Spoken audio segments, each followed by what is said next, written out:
আসসালামু আলাইকুম। আলহামদুলিল্লাহ, আমাদের ফার্মে কাজের জন্য সম্পূর্ণ মালামাল চলে আসছে। তো এই যে প্রচুর বৃষ্টি হচ্ছে, আমরা বাইরের কাজ প্রায় সম্পূর্ণ করে ফেলছি। এখন ভিতরের যে কাজগুলো আছে ওগুলো করব।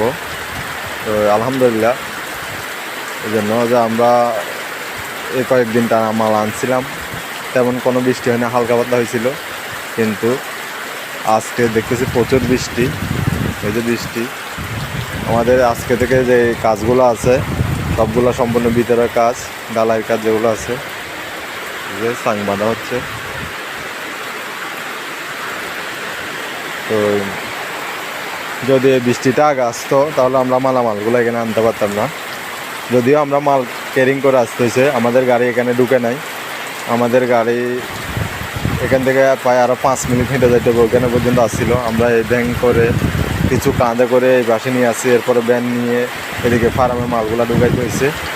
তো আলহামদুলিল্লাহ, মোটামুটি এখন কাজ করতে পারবো। এবং যদি কাজ হয়ে যায় আমরা ইনশাল্লাহ মুরগির জন্য, মুরগির যে বেচটা করব, ওখানে যে সেটটা করবো ওই সেটে মুরগি এক বেচ দিয়ে দিব। আর এক পাশে যেটা গরুর জন্য রাখছি এটা অবশ্যই গরুর জন্য রেখে দিব। তো আমরা যদি গরুটা সেট তৈরি করার পর রেডি মিলে, তাহলে আস্তে ধীরে গরুটা আস্তে ধীরে নিব। সর্বপ্রথম আমরা মুরগিটা তুলে ফেলবো ইনশাল্লাহ। যে অর্ধেক আমরা মুরগির খামার করতেছি, অর্ধেকে মুরগি দিয়ে দিব যদি ঢালাই কমপ্লিট হয়।